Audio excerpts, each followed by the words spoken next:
श्री राम ज्योतिष India YouTube channel में सभी ज्योतिष प्रेमियों का स्वागत है।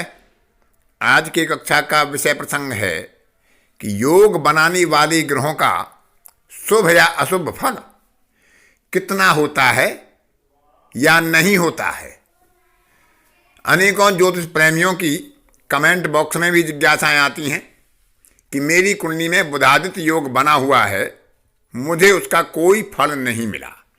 मेरी कुंडली में महालक्ष्मी योग यानी मंगल चंद्रमा की युति का योग बना हुआ है, मुझे लक्ष्मी का कोई प्रभाव दिखाई नहीं दिया। मेरी कुंडली में गजकेसरी योग बना हुआ है, गुरु और चंद्रमा की दशा अंतरदशा आपस में आने पर भी मुझे उसका कोई लाभ प्राप्त नहीं हुआ। बुधादित्य योग सामान्यतः 50% से अधिक कुंडलियों में बन जाता है, लेकिन उसका लाभ या उसका फल जातक को नहीं मिल पाता है।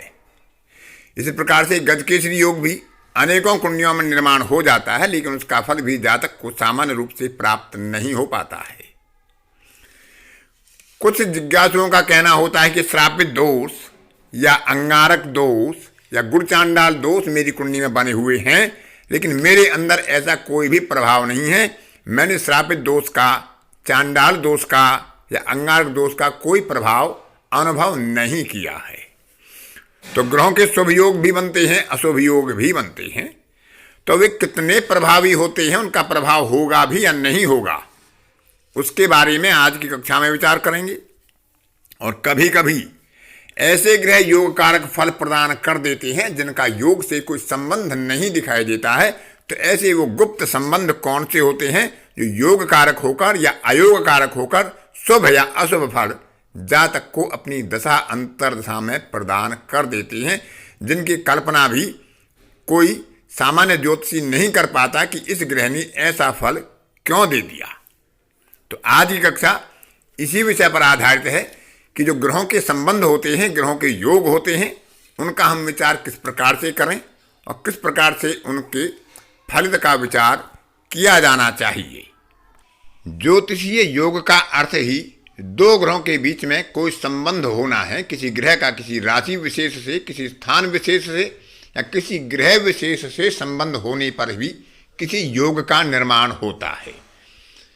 भारतीय ज्योतिष में हजारों हजार योग हैं, कुछ अच्छे योग भी हैं, कुछ खराब योग भी हैं, लेकिन जब वो कुंडली में बनते हैं उसका प्रभाव दिखाई नहीं देता है तो सामान्य जिज्ञासा पैदा होती है कि ऐसा क्यों। क्योंकि दो ग्रह जब योग बनाते हैं वो अशुभ हो सकते हैं, वो शुभ योग भी हो सकते हैं, लेकिन फिर भी योग बनाने पर वो अपनी दशा अंतरदशा आने पर भी, एक की दशा और एक की अंतरदशा आने पर भी अपने शुभ या अशुभ योग का प्रभाव नहीं दे पाते हैं। और जो लगता है कि इनका कोई योग नहीं बन रहा है, उनका कोई संबंध नहीं बन रहा है, वे उस फल को दे जाते हैं। आपने भी विचार किया होगा कि विवाह के काल में हो सकता है कि सप्तम से संबंध ना बनाने वाले किसी ग्रह की दशा और अंतरदशाएं चल रही हों और विवाह हो जाता है, जबकि हम सोचते हैं कि विवाह का काल नहीं है, क्योंकि सप्तमेश या सप्तम भाव से संबंध बनाने वाले ग्रह की दशा नहीं है। ऐसे कोई नौकरी या व्यवसाय प्रारंभ करने के समय पर किसी ऐसे ग्रह की दशा हो सकती है जिसका हमें सीधा प्रभाव या सीधा संबंध दशम भाव से या छठवें भाव से या धन भाव से, लाभ भाव से ना दिखाई देता हो। तो ये विचार बहुत जरूरी है कि संबंधों का निर्धारण हम किस आधार पर करें और कैसे देखें कि उनके योग का फल कितना होगा या नहीं होगा। दो ग्रहों का योग जब सर्वाधिक प्रभाव दिखाने वाला होता है तो उसकी स्थिति ऐसी हो सकती है कि जो योग बनाने वाले दो ग्रह हैं वह एक ही राशि में बैठे हों, एक ही नक्षत्र में विराजमान हों और एक ही नवांश में विराजमान हों। तो ऐसे ग्रह अपना शुभ या अशुभ जो भी प्रभाव होगा अपनी दशा अंतरदशा में 100% फल प्रदान करने वाले बन जाते हैं, क्योंकि उनका बहुत क्लोज कंजंक्शन होता है। 3 अंश के अंदर में ही उनका योग बन जाता है। मध्यम स्तरीय युति का प्रभाव वहां होता है जब दो ग्रह एक ही राशि में हों, एक ही नक्षत्र में हों, लेकिन अलग अलग नवांशों में हो, यानी दोनों ग्रहों के नक्षत्र के चरण अलग अलग हों। जब दोनों ग्रह एक ही चरण में होंगे तो एक ही नवांश में होंगे तो पूरा पूरा फल प्रदान करेंगे जितना भी उनका बलाबल होगा।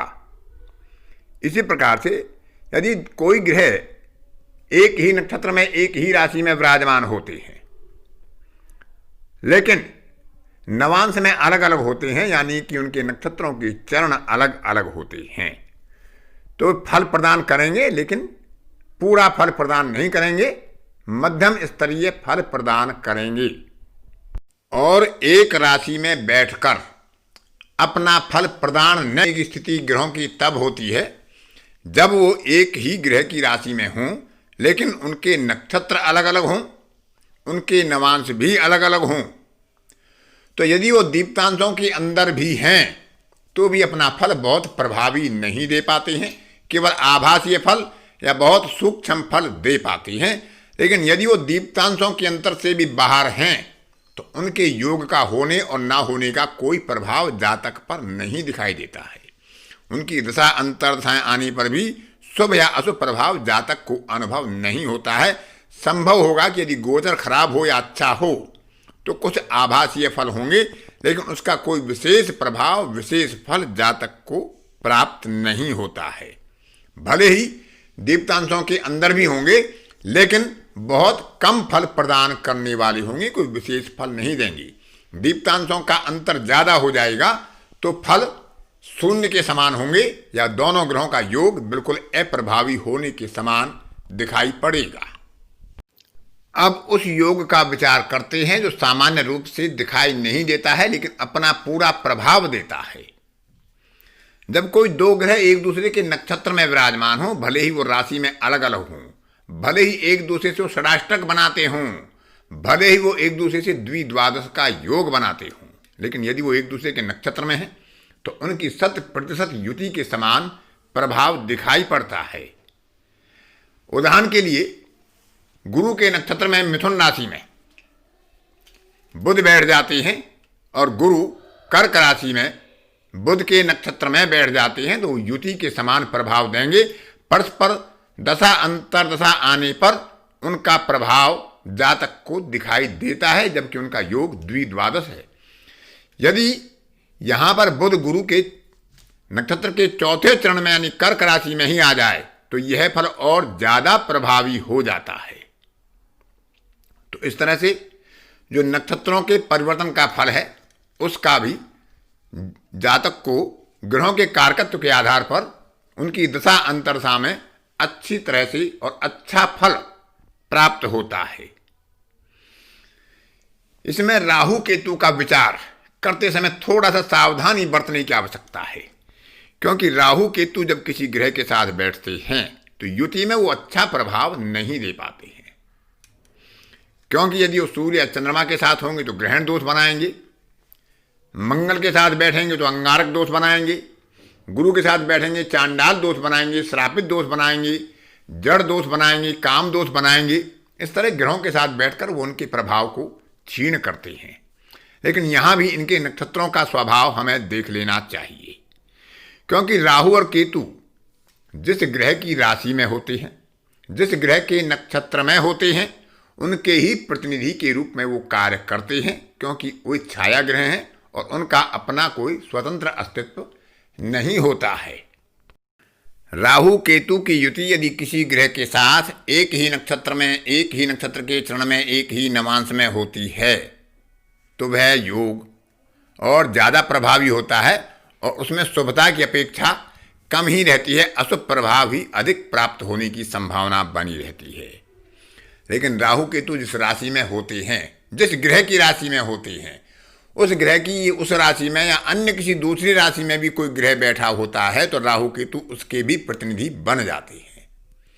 मान लेते हैं कन्या राशि में राहु बैठा है तो मिथुन राशि में यदि कोई अन्य ग्रह बैठा है, गुरु बैठा हो, मंगल बैठा हो, तो राहु केतु बुध के तो प्रतिनिधि बनेंगे ही, क्योंकि वो कन्या राशि में बैठे हैं। लेकिन मिथुन राशि में बैठने वाली ग्रह का प्रतिनिधित्व भी राहु और केतु ग्रहण कर लेते हैं और अपनी दशा अंतर्दशा में उनका फल भी प्रदान करते हैं, जैसा भी उनका बराबर या उनकी स्थिति या उनका आधिपत्य या उनके कारकत्व होंगे। उदाहरण के लिए हम मान लेते हैं कि मिथुन राशि में राहु और मंगल स्थित हैं। मंगल राहु के नक्षत्र में यानी आर्द्रा नक्षत्र में है और राहु मंगल के नक्षत्र में अर्थात मृगशिरा नक्षत्र में तीसरे या चौथे चरण में बैठे हैं। वो नवांश में एक नहीं होंगे, एक राशि में हैं और नक्षत्र परिवर्तन करके बैठे हैं, तो यहाँ राहु और मंगल का अंगारक दोष प्रभावी नहीं होगा। मंगल के गुणों में इतनी जबरदस्त वृद्धि होगी कि उसे उच्च कोटि का सेनापति बनाने में राहु अपना योगदान प्रदान करेगा।